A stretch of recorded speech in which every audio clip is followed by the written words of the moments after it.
Hello viewers, कैसे हैं आप सब लोग। मैं आशा करता हूँ आप सब लोग स्वस्थ होंगे।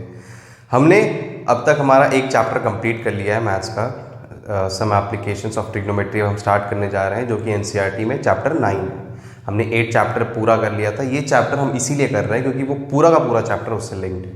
ठीक है, वो चैप्टर पहले करने का मकसद ही यही था क्योंकि इसमें जो एप्लीकेशन जो इस्तेमाल है वो किस तरीके से हमारे ऑल ओवर सराउंडिंग्स में जो इस्तेमाल होता है वो इस चैप्टर से हमें समझ में आएगा। किस तरीके से डिस्टेंस कैलकुलेट होता है, किस तरीके से अलग अलग जगहों पे जो छोटी मोटी चीज़ें हैं आप उसकी दूरी कैसे कैलकुलेट करते हो, आप कैसे कैलकुलेट करते हो कोई सैटेलाइट इस पॉइंट पे है, इस पॉइंट पे कितनी देर बाद पहुंचेगी, वो सारी की सारी अब हम इस चैप्टर से जानेंगे किस तरीके से। इसको शुरू करने से पहले मुझे उम्मीद है आपको वो सारी की सारी चीज़ें याद होंगी जो हमने पिछले चैप्टर में पढ़ी थी अपने, जिसमें आपके रेशियोज़ हैं, आपके उनकी रेशियो की पूरी टेबल है, साइन कॉस टैन की सारे रेशियो के डिग्री के उनकी वैल्यूज़ हैं, सारे फॉर्मूलेज़ हैं। ठीक है, मेनली जो चीज़ इस्तेमाल होने वाली है वो यहाँ पे हमारे जो डिग्री की वैल्यू है, जैसे कि टैन, मोस्ट इम्पॉर्टेंटली टैन। ठीक है, इसकी वैल्यूज़ याद रखेंगे, साइन की याद रखेंगे, कॉस की याद रखेंगे। ठीक है, मैंने सिक्वेंशली इनको इसीलिए लिखा है क्योंकि टैन सबसे ज़्यादा यूज़ होने वाला है। 30, 45 और 60 ये सबसे ज़्यादा यूज़ होगा। टैन 30 की वैल्यू, टैन 45 की और टैन 60 की वैल्यू, फिर उसके बाद सिक्वेंशली ए, ऐसे ही इस्तेमाल होगा। ठीक है, चलिए अब हम ये देख लेते हैं कि हमें करना क्या है इस चैप्टर में। अच्छा, मान लीजिए एक लड़का एक पॉइंट पे खड़ा हुआ है और यहाँ पे अपने दोस्त को आवाज़ दे रहा है। ठीक है, आवाज़ दे रहा है और वो उसने इस लड़के ने फिर इसको आवाज़ दी और इस लड़के ने इसको आवाज़ दी। ठीक है, अगर मैं यहाँ से आपसे कहूँ कि ये जब अपनी गर्दन उठा के देखेगा तो इसकी गर्दन का एक एंगल बनेगा, उस लड़के की तरफ देखते टाइम एक एंगल बनेगा और वो एंगल क्या हो जाएगा, यहाँ से सॉरी, ये जब एंगल बनेगा तो वो एंगल यहाँ से क्या कहलाएगा, एंगल ऑफ इंसिडेंस। ठीक है, angle of incidence, sorry angle of inclination. ये इंक्लिनेशन है, ये लाइन सीधी बन नहीं रही है। ठीक है, एंगल ऑफ इंक्लिनेशन, ये बन गया हमारा एंगल ऑफ इंक्लिनेशन। ठीक है, अब ये हो गया हमारा, आप कोई भी एंगल मान लो, अल्फा बीटा थीटा, जो भी थीटा मान लिया हमने, ये एंगल बन रहा है, इसको हम कहते हैं एंगल ऑफ इंक्लिनेशन।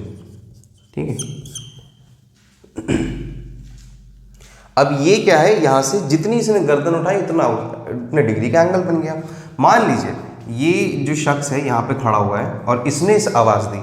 ठीक है, इसने आवाज़ दी, जब इसको पता नहीं चला कि इसने आवाज़ दी थी तो इसने फिर इसको आवाज़ दी, इसने चिल्लाया वहाँ से, तो इसका जो इसकी रिप्रेजेंटेटिव जो लाइन है, हॉरिजॉन्टल लाइन, उसके साथ में जो एंगल बनेगा, जिस हिसाब से ये ऐसे खड़ा है और ऐसे करके नीचे गर्दन झुकाएगा, जो एंगल इस स्ट्रेट लाइन से बनेगा वो कहलाएगा एंगल ऑफ डिप्रेशन। ठीक है, एंगल ऑफ डिप्रेशन। ये दोनों चीज़ें आप समझ के चैप्टर खत्म हो जाएगा यहीं पे। ठीक है, ओवर करो, किताब रखो, रख दो, अभी नहीं, थोड़ा और भी है इसमें। ठीक है, हमें क्वेश्चन सॉल्व करने हैं। तो ये हो गया हमारा, अब इसको मैं नाम दे दे रहा हूँ ए बी सी। ठीक है, अब ये हो गया हमारा थीटा, इसको कह लो आप कुछ भी, अल्फा कह लो। ठीक है, अल्फा। अच्छा, अगर आप ध्यान से देखो, क्या ये लाइन और ये लाइन पैरेलल है ना? अगर ये लाइन और ये लाइन पैरेलल है तो मतलब यहाँ पे जो अल्फा यहाँ बन रहा है वो अल्फा की वैल्यू ये भी वही होगी। ठीक है, बिकॉज ये लाइन पैरेलल है, ये ट्रांसवर्सल बन रही है, alternate interior angles are always equal, alpha और थीटा दोनों इक्वल हो गए। अब मैं इसको अलग से रिप्रेजेंट भी कर दे रहा हूँ आपके लिए। ठीक है, ये थीटा एंगल है, एंगल ऑफ इंक्लिनेशन।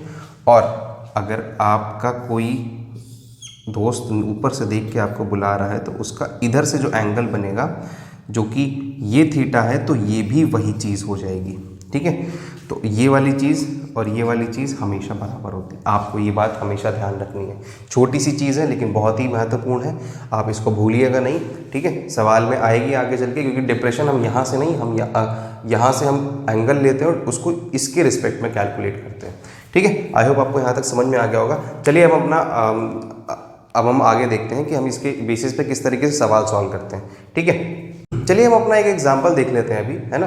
अच्छा, अभी जो मैंने इंक्लिनेशन और एलिवेशन दोनों एक ही वर्ड है, आपकी किसी किताब में आपको दूसरे बोर्ड के मिलेगा इंक्लाइन इंक्लिनेशन मतलब ऊपर की तरफ कितना इंक्लाइन हो रखा है, ठीक है। अब हम बात करते हैं कि हमारा एक सवाल है, मान लीजिए एक लड़का है, ठीक है, या आप एक पॉइंट पे खड़े हो, यहाँ से आपका एंगल बन रहा है 30 डिग्री का, ठीक है, सपोज 30 डिग्री का आपने एंगल बनाया और आपकी वैल्यू है ये जो जिस बिल्डिंग की तरफ ऊपर आप देख रहे हो उसकी हाइट दी हुई है कितनी, 5 मीटर्स। कितनी हाइट दी है, 5 मीटर्स। बताना है कि आपके और उस बिल्डिंग के बीच की दूरी कितनी हो जाएगी, हमें फाइंड करनी है ये चीज़, ठीक है। अब इसको नाम दे रहे हैं हम ABC, ये परपेंडिकुलर है, अब ये राइट एंगल बन गया, ठीक है। अच्छा, हमको दिया क्या है, परपेंडिकुलर की वैल्यू दी गई है 5, हमें फाइंड क्या करना है, बेस कितनी है वो निकालनी है। अच्छा, हम जानते हैं कि परपेंडिकुलर और बेस का रेशियो किसके बराबर होता है, tan थीटा के बराबर होता है, बिल्कुल। अब यहाँ पे हमारा परपेंडिकुलर और बेस थीटा कितना दिया गया है, 30 डिग्री, tan 30, परपेंडिकुलर कितना दिया गया है 5 बाय, और tan 30 की वैल्यू होती है 1/√3। तो यहाँ से हमें बेस कितना मिल गया, 5√3, ठीक है, ये आ गया मेरा 5√3 आ गया। अच्छा, अब एक चीज़ मैं आपको एक्सप्लेन करता हूँ, और इससे कुछ थोड़ा सा अलग है, किताब में नहीं है लेकिन फिर भी मैं आपको बताता हूँ, ध्यान दीजिएगा, ठीक है। अगर आप ध्यान दें, ये कितना है 60, ये कितना है 30, ये कितना है 90, ठीक है। जो 60 डिग्री का एंगल होगा, उसका जो इंक्लिनेशन या एलिवेशन होगा वो ज़्यादा होगा, ठीक है। अगर इसकी वैल्यू 2 है तो इसकी वैल्यू 2 से कम ही आएगी, इसकी वैल्यू जो भी आएगी वो 2 से कम होगी, ठीक है, 2 से ये कम ही होगी वैल्यू इसकी। जैसे सपोज अगर इसकी वैल्यू अभी √3 है, ठीक है, तो ये चीज़ 1 आएगी, और ये चीज़ फिर आप इन दोनों का स्क्वायर करके निकाल सकते हो, ये आने वाला है 2, ठीक है। मतलब अगर आप देखो ये क्या है, tan 30, ठीक है, tan 30 की वैल्यू क्या हो गई, अगर ये 1 है, ठीक है, ये हो गया बेस, tan 30 की वैल्यू 1/√3, 1/b, तो बेस की वैल्यू √3 आ गई। अगर ये 1 है तो ये √3, अच्छा ये 1 है और √3 की वैल्यू होती है 1.73। आप अगर ध्यान से देखो तो 60 डिग्री का एंगल ज़्यादा वैल्यू बना रहा है, मतलब उसने जो दायरा जो उसने कवर करा है वो 1 से ज़्यादा है, ठीक है। तो आप इस तरह से भी ध्यान रखना। एक और चीज़, ये है हमारा 90 डिग्री, ये है हमारा 45 डिग्री के एंगल में हमेशा ये देख रहे हो आइसोसेलेस ट्राइंगल बन गया। बोर्ड के पेपर में एग्जाम के टाइम पे वक्त मत बर्बाद करिएगा। 45 लिखा है, अगर ये h है तो ये भी h हो जाएगा, अगर ये लिखा है x है तो ये भी x हो जाएगा, ठीक है, अगर ये लिखा है 7 है तो ये भी 7 हो जाएगा। इस पर वक्त मत बर्बाद करना, तुरंत कर देना, बस प्रोसेस लिख देना उसमें, ठीक है। सॉल्व करोगे, अगर मान लीजिए कोई टिक का क्वेश्चन आ रहा है आपका, जो स्टार्टिंग के जो 10 सवाल आते हैं उसमें आप इजीली निकाल सकते हो, उसमें ऐसे छोटे छोटे सवाल पूछे जाते हैं, ठीक है, 1 नंबर के सवाल में आ जाता है। हालांकि इस चैप्टर में भी ऐसे सवाल हैं जो 3-3, 4-4 नंबर के आराम से बनते हैं, ठीक है। तो अगर आपको ये चीज़ समझ में आ गई होगी, ठीक है। अब अगर यहाँ पे ही अगर आपका एंगल बन गया 60 डिग्री, यहाँ पे बन गया 30 डिग्री, तो यहाँ पे अगर 1 है तो यहाँ पे क्या हो जाएगी वैल्यू, देखो 60 डिग्री का एंगल 30 डिग्री का एंगल अगर 1 बना रहा है तो यहाँ पे वैल्यू कितनी होनी चाहिए, √3 हो जाएगी, खत्म कहानी। कैसे, ये 1 है, ये हो जाएगा √3। चाहे आप करके देख लो, tan 60 की वैल्यू क्या होती है, परपेंडिकुलर अपॉन बेस, और हमारा बेस कितना दिया है 1, tan 60 इज √3, परपेंडिकुलर आ गया √3, खत्म। बेस तो आप इन दोनों को निकाल के कैलकुलेट ही कर सकते हो। तो ये बहुत इजीली कैलकुलेट हो सकता है, आपको इससे ज़्यादा डीप में पूछेंगे नहीं, ठीक है। ये 2 ट्राइंगल है, एक तीसरा ट्राइंगल भी आता है, एक तीसरा ट्राइंगल भी बनता है, लेकिन वो आपका आता नहीं है। ये हो गया 75 डिग्री, 15 डिग्री और ये 90 डिग्री। ये आपसे नहीं पूछा जाएगा, ये हायर क्लासेस में आएगा, ठीक है। आई होप आपको यहाँ तक समझ में आया होगा और ये एग्जाम्पल भी समझ में आया होगा। ये छोटी सी एक जो बहुत ही जनरल सी एक बात है वो भी आपको बहुत इजीली समझ में आ जाएगी। ठीक है, तो इस पे ये चीज़ पे थोड़ा फोकस करिएगा, ये बहुत सिंपल है। ये अभी कई बार सवाल में आगे आएगी जहाँ पे आपको 60 45 दो ट्राइंगल इकट्ठा बन के मिलेंगे। ठीक है, अभी इसके बाद हम लोग एक और छोटी सी चीज़ देख लेते हैं।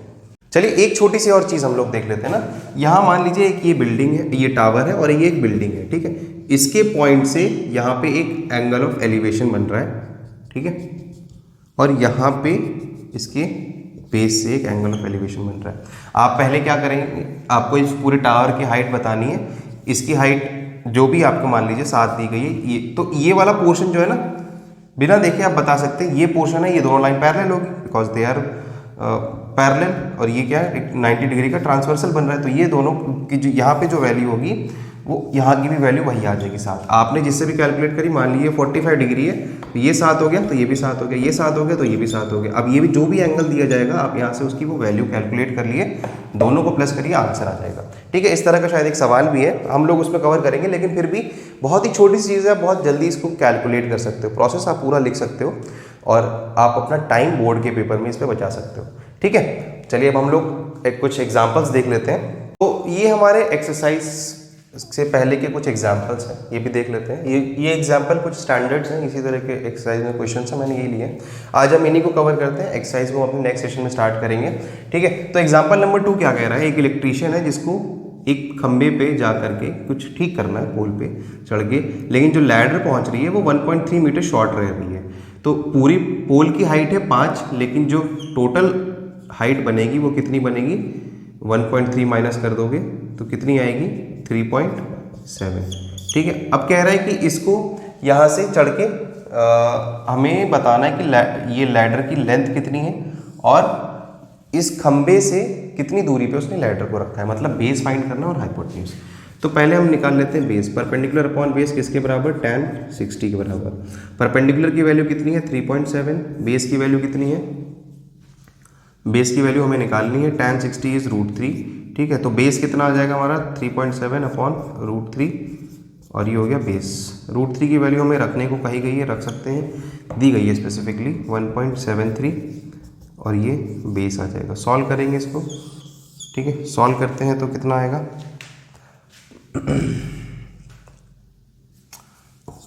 37 370 लिख लो इसको, 37 की बजाय 173 तो कितना हो जाएगा, ये 2 ज़ा 173 2 ज़ा 3 2 6 7 ज़ा 14 2 ज़ा 2 3 346 माइनस कर दोगे तो कितना आएगा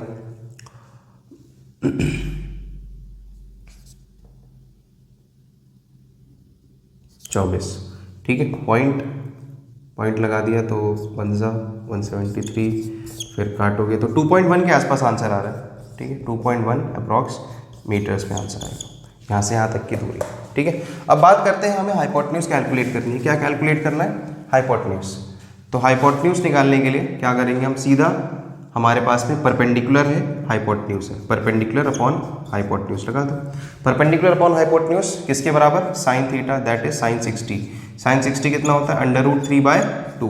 perpendicular is 3.7, hypotenuse you have to find it, तो 3.7। ठीक है, तो 3.7 इंटू √3 इंटू 2, ये हो गया हमारा हाइपोटेन्यूज। ठीक है, इसको सॉल्व करेंगे तो 3.7 मतलब 37 का डबल कितना हो गया 37, 36 का ये हो गया 7.4 डिवाइडेड बाय 1.73। तो इसको भी वैसे ही सॉल्व कर लेते हैं, 740 173 73 एंड 73 3 से गया तो 4 ज़ा 4 3 ज़ा 12 4 7 ज़ा 28 29 4 1 ज़ा 4 5 6 692 8 13 में से ये क्या है तो कितना बचा 48। तो कितना गया 4 पॉइंट लगा दो 0 4 73 3 ज़ा 3 3 ज़ा 9 4 3 ज़ा 7 3 ज़ा 21 3 3 4 5 नहीं जा रहा है, तो ये जाएगा 2 ज़ा। तो 4.2 के आसपास हमारा 4.2 अप्रॉक्स में इसकी वैल्यू और इसकी वैल्यू हमारी 2.1, ऑलमोस्ट डबल रेशियो में ही है। ठीक है, तो आई होप आपको ये चीज़ समझ में आई होगी यहाँ तक, है ना। मैं इसको मिटा दे रहा हूँ। अब हम अपने अगले एग्जाम्पल की तरफ बढ़ते हैं। तो हमारा ये अगला क्वेश्चन है, ये हमसे क्या कह रहा है कि एक लड़की है जिसकी हाइट है, या कोई भी व्यक्ति जिसकी हाइट है 1.5 मीटर, और वो एक बिल्डिंग के सामने खड़ी है, ये खड़ा है और उसको देख रहा है, और वो कितनी दूरी पर है, 28.5 मीटर्स की दूरी पे, ठीक है, 28.5 मीटर्स की दूरी पे। अच्छा, मैंने ये चीज़ पहले ही लिख दी थी, क्यों? क्योंकि मेरे को पता था ये चीज़ के पैरेलल है, तो ये यहाँ से यहाँ तक की जो दूरी बन रही है, ये और ये इक्वल हो जानी है ना, 28.5 28.5। तो हमें निकालनी है ये पूरी हाइट, निकालनी है ना। अच्छा, मैंने अभी अभी आपसे क्या बताया था, 45 डिग्री का एंगल बन रहा है, तो फट से देख के ये बता सकते हो कि ये भी 28.5 है कि नहीं है, इतना हिस्सा। और ये वाली हाइट क्या है, लड़की की हाइट है, दोनों मिला दो 30 हो गया। कितनी जल्दी आंसर आया, आ गया ना। तो मैं इसको कैलकुलेट भी कर दूंगा, हालांकि ऐसे नहीं है, ऐसे बोलोगे ऐसे पढ़ा के छोड़ दिया, ये ट्रिक पेपर में नहीं काम आएगी, लेकिन फिर भी आप इसको देख करके कॉन्सेप्ट समझ जाओ। कॉन्सेप्ट बहुत सिंपल है ये। तो कितनी जल्दी हमने कैलकुलेट करके निकाल लिया। ये चीज़ तो वैसे भी आपको वैसे ही लिखनी पड़ेगी। अब ये हो गया हमारा tan 45 की वैल्यू किसी होगी, इसको हम h ले रहे हैं, या x मान लो, h तो पूरा है, x अपॉन 28.5, ये होता है 1, x 28.5, तो x की वैल्यू 28.5 हो गई, आ गई यहाँ से। ये यहाँ उठा के पुट कर दिया आपने, जैसे ही पुट किया तो ये 28.5। अब इसमें क्या प्लस करना है, जो भी लड़का लड़की यहाँ पे खड़े होकर के यहाँ जो भी दाड़ रहे हैं उसको, ठीक है। तो ये हो गई उसकी हाइट, दोनों को ऐड कर दिया, आ गया आंसर 30। था सिंपल, कुछ भी था इसमें, कुछ भी नहीं था, ठीक है। ये हो गया क्वेश्चन। अब ये हमारा एग्जाम्पल नंबर 5 है, मैं इसको मिटा के यहाँ पे 30 पूरा लिख दे रहा हूँ, और इसको भी मैं रब कर रहा हूँ, ठीक है। अरे आपको यहाँ तक समझ में आ जाएगा। ये चीज़ हमें कैलकुलेट करनी है, यहाँ से यहाँ तक की हमें हाइट निकालनी है। एक एंगल ऑफ एलिवेशन दिया है, ये व्यक्ति यहाँ से चल के यहाँ आया, इधर से इसकी हाइट बतानी, और ये कितना डिस्टेंस चल रहा, कवर किया इसने 40 यूनिट्स इसने कवर करा है, ठीक है। आई होप आपको ये चीज़ समझ में आ जाएगी। यहाँ पे जब खड़ा था तो यहाँ पे एंगल ऑफ एलिवेशन था 30 डिग्री का, और जब आगे बढ़ के यहाँ पर खड़े होकर के निहार रहे हैं तो यहाँ पर जो एंगल ऑफ एलिवेशन है वो कितना है, 60 डिग्री का। 60 डिग्री का एंगल ऑफ एलिवेशन है, ये इसको मान लो x, इसको मान लो h, ठीक है। तो पहले क्या करते हैं, हम बड़ा वाला ट्राइंगल ले लेते हैं, ले लें, या फिर इसको ले लेते हैं, इसको ले लेते हैं। ऐसे केसेस में क्या करिएगा ना, एक ट्राइंगल को लीजिएगा, उसके रिस्पेक्ट में वैल्यू, मान लीजिए इसको निकालना है, इसको निकालना है तो इसके रिस्पेक्ट में वैल्यू ले लो और इसको सब्स्टिट्यूट करो। इसको निकालना है तो इसके रिस्पेक्ट में निकालो, सब्स्टिट्यूट करो, आंसर आएगा। देखो tan 60 की वैल्यू क्या हो जाएगी, मैं डायरेक्टली कर रहा हूँ, tan 60 हो जाएगा हमारा h upon x, perpendicular upon hypotenuse. tan 60 is √3, ये हो गया h अपॉन x, हो गया। तो h की वैल्यू √3x, h की वैल्यू √3x। तो मैं सब्स्टिट्यूट किसको कर रहा हूँ, h को, लेकिन मेरे को निकालना तो क्या है, h। तो मेरे को क्या चाहिए, मेरे को चाहिए x की वैल्यू, तो x की वैल्यू चाहिए है, तो x की वैल्यू क्या हो जाएगी, h अपॉन √3। बहुत इजीली आएगा, देखिएगा। अब ये बड़ा वाला ट्रायंगल उठा लो, बड़े वाले ट्रायंगल में क्या है, tan 30 perpendicular upon base, perpendicular है यहाँ पे h, कौन है, h, और बेस कितना है 40 प्लस x, ये हो गया 1 अपॉन √3। h की वैल्यू वैसी की वैसी, 40 प्लस x की value h upon √3, h plus h upon √3, ठीक है। आई होप आपको ये चीज़ समझ में आ रही होगी। ये है 40, कितना है ये 40, ये एलसीएम ले लोगे तो ये हो जाएगा 40√3 प्लस h, √3 ऊपर चला गया तो ये हो गया √3h, हो गया। और यहाँ का 1 अपॉन √3 वैसे का वैसे ही बरकरार रहेगा। इसको मैं यहाँ पे लिख रहा हूँ, ठीक है, इस पोर्शन को मैं यहाँ पे लिख दे रहा हूँ।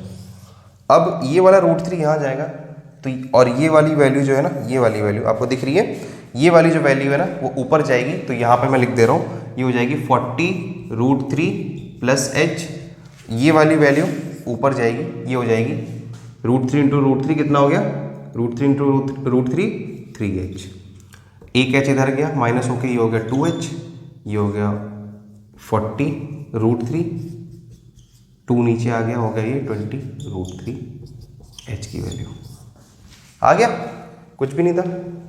2 ट्राइंगल उठाए, सब्स्टिट्यूट करी वैल्यूज, आंसर आ गया, दैट्स इट। ठीक है, तो आई होप आपको ये चीज़ समझ में आई होगी।